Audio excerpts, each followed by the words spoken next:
Approximating higher degree parabolic curve, जैसे कि हम ये इक्वेशन देख रहे हैं जिसमें हम देख रहे हैं कि डिपेंडेंट वेरिएबल y जो है वो इक्वल टू है g a plus b times x plus c times x square plus g times x power 3। इसमें x जो हमारा वो इंडिपेंडेंट वेरिएबल है और इसकी हायर जो एक्सपोनेंट है वो 3 है, हायर डिग्री है, इसलिए हम कहेंगे हायर डिग्री पैराबोलिक कर्व इससे बनेगा। इस फंक्शन से अगर हम कर्व बनाएंगे तो वो हायर डिग्री पैराबोलिक कर्व बनेगा।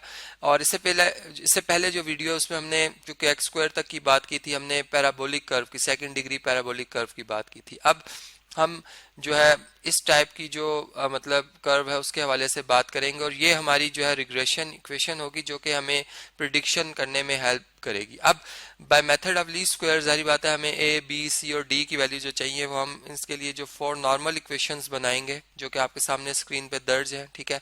इन 4 इक्वेशन को हम साइमल्टेनियसली सॉल्व करेंगे और फिर हम इनकी मदद से जो है इस रिग्रेशन इक्वेशन की फॉर्मेशन करेंगे अकॉर्डिंग टू गिवन सिचुएशन, ठीक है।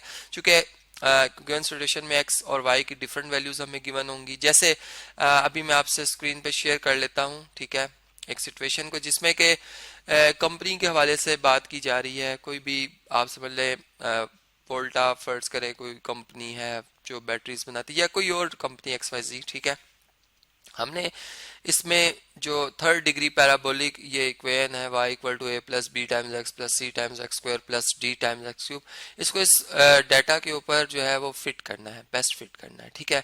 अब इसमें x जो है वो ईयर्स को रिप्रेजेंट कर रहा है, y जो है आउटपुट्स को इसकी रिप्रेजेंट कर रहा है, ठीक है। ये वैल्यूज भी गिवन है हमें, ठीक है।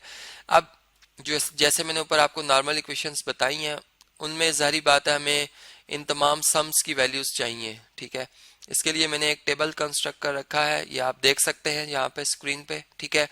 इसमें जैसे x वेरिएबल है उसकी तमाम वैल्यूज इस कॉलम में है, y वेरिएबल की तमाम वैल्यूज इस कॉलम में है, एक्स स्क्वायर की तमाम वैल्यूज इस कॉलम में, इसी तरह तमाम जो भी ये ऊपर हेडिंग में बने हुए वेरिएबल्स इनकी वैल्यूज हैं इन्हीं कॉलम में। और लास्ट जो रो है इसमें इनके सम्स को रिप्रेजेंट किया गया जिसको हम समेशन जैसे कह रहा हूं मैं y, तो समेशन y में मैं लिखूंगा 252, या समेशन एक्स वाई की मैं बात करता हूं तो इसमें मैं लिखूंगा 1409, ठीक है।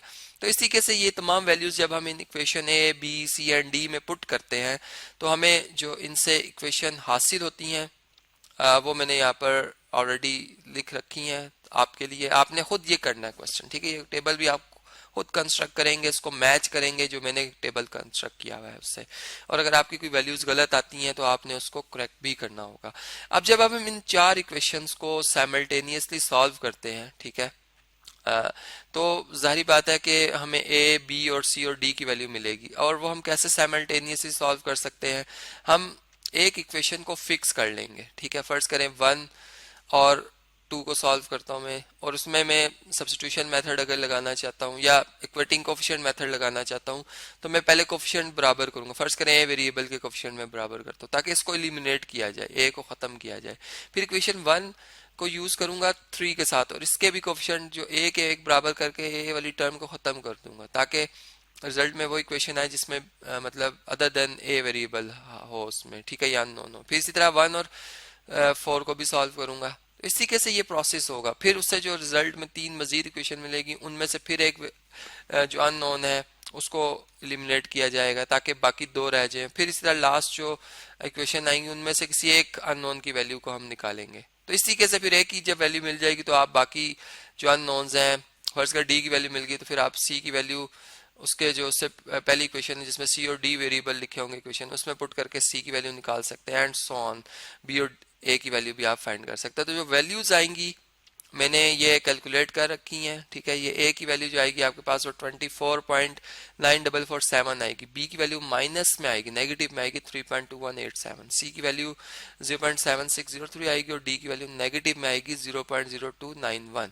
अब इन तमाम वैल्यूज को हम अपनी जो रिक्वायर्ड इक्वेशन है जिसमें कि हमने इनको फिट करना था इसमें पुट कर देंगे तो ये जो हमारी है ये हमारी एस्टिमेटेड रिग्रेशन इक्वेशन बन जाएगी, ठीक है, जो कि हमारी प्रिडिक्शन को मतलब करने में हमारी हेल्प करेगी।